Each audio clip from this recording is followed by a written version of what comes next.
Jian Ghomeshi is arguably one of the CBC's biggest stars, and on Friday it was revealed that he was going to be stepping away due to some personal issues. And then, of course, by the end of the weekend, the CBC and Ghomeshi were the biggest story across our country. The allegations of a major sex scandal involving, according to the Star, 3 women who claim he was violent during non-consensual sex. Let's bring in JJ McCullough to talk about the bigger picture of this story. Good to have you, sir. Good to be So, here. no complaint, no charges right now. The CBC doesn't and isn't commenting on the story, so we haven't heard from them. But no matter what, let me ask you this first. Is someone's private sex life our business? Well, I think that if the life crosses the line between sex life and sex crimes, it is certainly our business, and we should be very clear that what is being alleged are sex crimes. I mean, this is the claim of non-consensual abusive sex as well as sexual harassment. I mean, there is not only the 3 women that claim that they were subject to abusive non-consensual sex at the hands of Ghomeshi, but also a 4th woman who claims that he was sexually harassing her in the workplace. So these are very serious allegations, and I mean, it's in his interest to sort of frame this as just gossip about his personal sex life, and I mean, he explicitly says that the CBC only fired him because they found his sex life untoward, which is a sort of whole other can of worms we can get into. But no, I mean, the substance of this is the man a sex criminal or not? And I think that where it's very much in the public interest to determine whether or not the CBC is keeping sort of accused sex criminals in their employ. Yeah, I mean, according to the Star, the women who are now accusing Ghomeshi of violence started as fans. There will be a lot of defenders of Mr. Ghomeshi, and we're seeing that already online. What's interesting to me is that these women who, according to the Star, talked to the Star, didn't go to the police on this, but they're too scared to come forward. They're too scared to report this because of retaliation, which says to me we've got a bigger cultural problem on this issue. Yes, yes, absolutely. And I mean, this is why I believe this story has tremendous legs, because it very much hits a nerve and sort of part of this larger discussion that we as a culture have been having, particularly in online forums, about sort of the nature of so-called rape culture within society. The idea that it is sort of broader society makes it very difficult for a lot of women to come forward with tales of sexual abuse, you know, that we have a culture that tends to blame the victims who come forward, or that sort of establishment networks tend to protect the accused over the accusers and this sort of thing. So I do think, particularly, I mean, what's particularly fascinating to me is that Jian Ghomeshi is a sort of progressive hero. The CBC is a very progressive institution, but now it's very much sort of dividing its base against itself. Because on the one hand, you have his fans who are willing to give him the benefit of the doubt and to see him as a symbol of the CBC. And then, of course, on the other hand, you have this kind of large sort of grassroots sort of feminist movement online who campaign very vigorously against what they perceive to be rape culture, and particularly the sort of old boys networks who defend their own. And I mean, this is what is very striking to me, because Ghomeshi very much claims that the CBC was satisfied with his tale of events, that they were very satisfied that, you know, his storyline, which is that these women are basically conspiring against him and that they're all sort of puppets of this jilted ex-girlfriend, in his words, who's sort of been trying to cobble together this conspiracy to discredit him, and that any sex that he had with these women was completely consensual. Well, the CBC brass, at least in his retelling of this story, buys into that. And if true, it could be very, very damning to the CBC's reputation, because it does play in to this larger narrative of sort of a rape culture. Because again, it's like, how seriously do you take the allegations of the women versus how seriously do you take Ghomeshi's sort of framing of things? And on the internet, in the modern internet culture, a lot of people are inclined to take the women's side of things unquestionably. I don't know, you know, a lot of people, I've been reading it both ways. I mean, if you go to the fan pages, there are a lot of people defending Mr. Ghomeshi,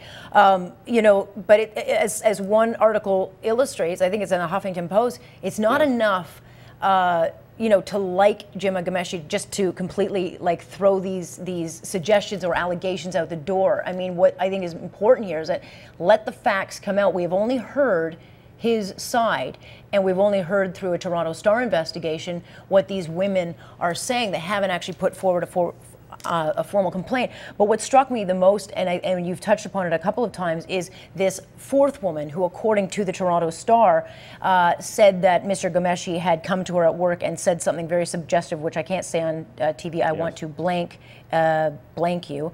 The Star claims she went to the union. The union then went to the managing producer of Q.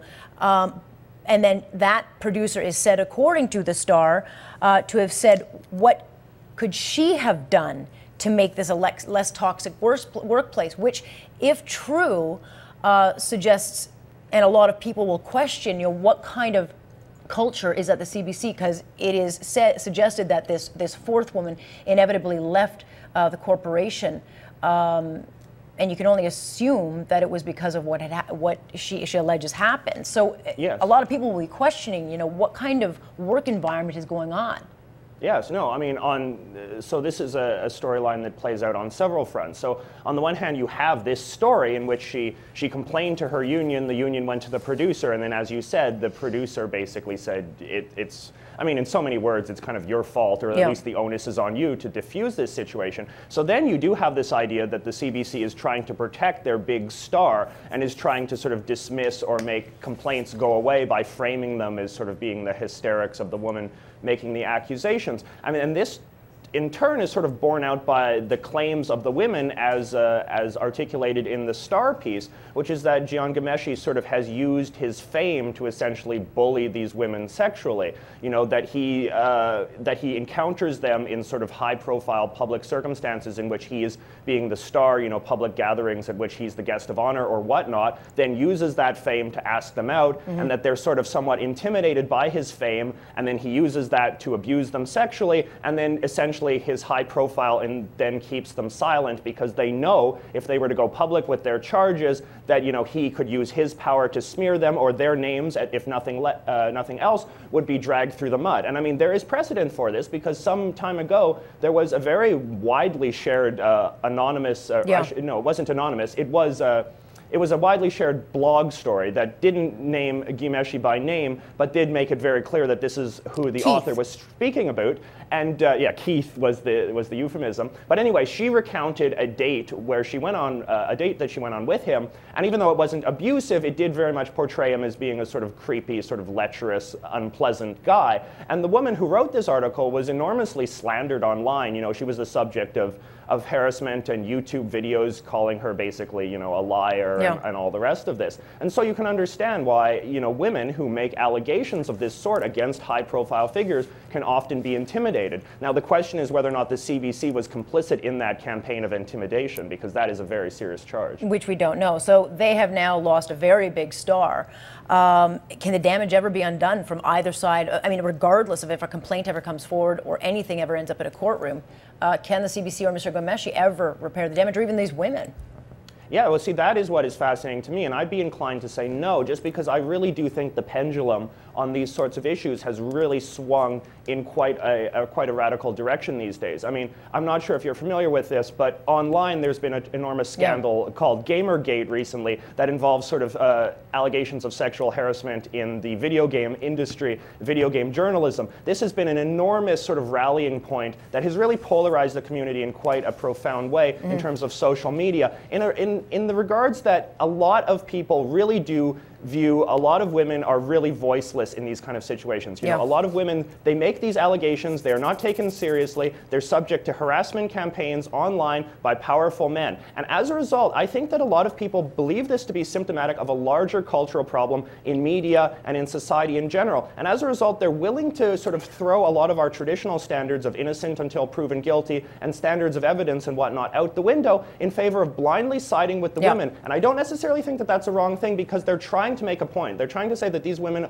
are too often silenced, they're too often not taken seriously, and that it's important to defend them on the principle of the thing. And I think that the principle of the thing is what is ultimately going to take, is going to be the dominant narrative of this thing. People are not going to be tremendously interested in the facts of the case. They're going to be interested in siding with the women because they believe that the women are symptomatic of a larger cultural problem of rape culture and their allegations being suppressed. Either way, the story has hardly started, and it'll be fascinating to watch unfold. JJ, I got to leave it there. Thank you, sir. Thank you.